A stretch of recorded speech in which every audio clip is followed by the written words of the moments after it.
आलोक ने एक बेहद खूबसूरत लड़की से शादी की। शादी के बाद दोनों की जिंदगी बड़े प्यार से गुजर रही थी। आलोक उसे बहुत चाहता था और उसकी खूबसूरती की हमेशा तारीफ किया करता था। लेकिन कुछ ही समय के बाद लड़की एक ऐसी बीमारी से ग्रसित हो गई जिससे उसकी साफ सुथरी स्किन खराब होने लगी और धीरे धीरे उसकी खूबसूरती कम होने लगी। सोयम को इस हालत में देख उसके मन में डर बैठने लगा और चेहरे पर चिंता की लकीरें बढ़ने लगीं। उसे डर था यदि उसकी सुंदरता चली गई तो उसका पति उससे नफरत करने लगेगा और वह उसकी नफरत सह नहीं पाएगी।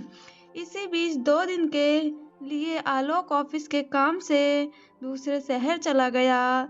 उसने अपने काम तो समय से पूरा कर लिया पर 2 दिन का समय भी उसे बहुत भारी लग रहा था क्योंकि उसे अपनी पत्नी की बहुत याद आ रही थी। वहां से वापस लौटते हुए अचानक उसका एक्सीडेंट हो गया। जैसे ही इस हादसे की जानकारी उसकी पत्नी को होती है वह स्वयं को संभाल नहीं पाती। किसी तरह आनन फानन में रोती बिलखती अस्पताल पहुंच जाती है और अपने पति से विलाप करने लगती है। थोड़ी देर बाद डॉक्टर कहते हैं वैसे तो आपके पति लगभग ठीक हैं पर इनकी दोनों आंखों की रोशनी जा चुकी है। इतना सुनते ही आलोक की पत्नी चुप सी हो जाती है, अंदर ही अंदर टूटने लगती है। 2-3 दिन के बाद ही आलोक को अस्पताल से छुट्टी मिल जाती है।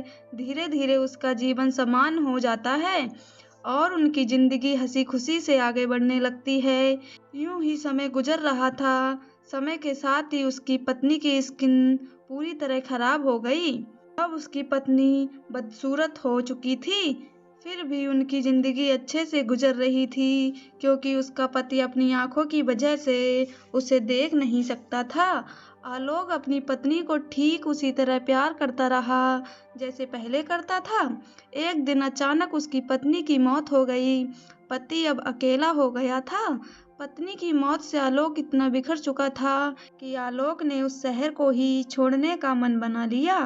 पत्नी का अंतिम संस्कार करके आलोक अगले ही दिन दूसरे शहर जाने लगा। तभी एक आदमी ने उसे पीछे से पुकारा और पास आकर कहा, अब तुम बिना सहारे के अकेले कैसे चल पाओगे और कैसे रह पाओगे क्योंकि इतने सालों तक तुम्हारी पत्नी ही तुम्हारा सहारा थी परंतु अब तो वह भी चली गई। इतना सुनते ही पति ने जवाब दिया, मेरे दोस्त मैं अंधा नहीं हूँ, मैं तो केवल अंधे होने का नाटक कर रहा था। एक्सीडेंट के समय ही मैंने डॉक्टर से बात कर ली थी कि मेरी पत्नी को सच्चाई नहीं बतानी है। यदि मेरी पत्नी यह जान जाती कि मैं उसकी बदसूरती को देख सकता हूँ तो शायद उसे अपनी बीमारी से भी अधिक दर्द होता क्योंकि उसे लगता था उसकी बदसूरती को देखकर उसका पति उससे नफरत करने लगेगा। इसलिए इतने सालों तक अंधे होने का दिखावा किया। मेरी पत्नी बहुत अच्छी थी और मैं उसे हमेशा खुश देखना चाहता था। दोस्तों, खुश रहने के लिए हमें भी एक दूसरे की कमियों को नज़रअंदाज कर देना चाहिए क्योंकि जिंदगी ऐसे ही चलती है। दोस्तों, उम्मीद करती हूँ आपको हमारी कहानी पसंद आई होगी। कहानी पसंद आई हो तो वीडियो को लाइक करें, चैनल पर नए हैं तो चैनल को सब्सक्राइब करें। दोस्तों, हमारी कहानी के विषय में आपकी जो भी राय हो कमेंट में ज़रूर बताइएगा। मिलते हैं ऐसी ही एक और वीडियो के साथ, तब तक के लिए धन्यवाद।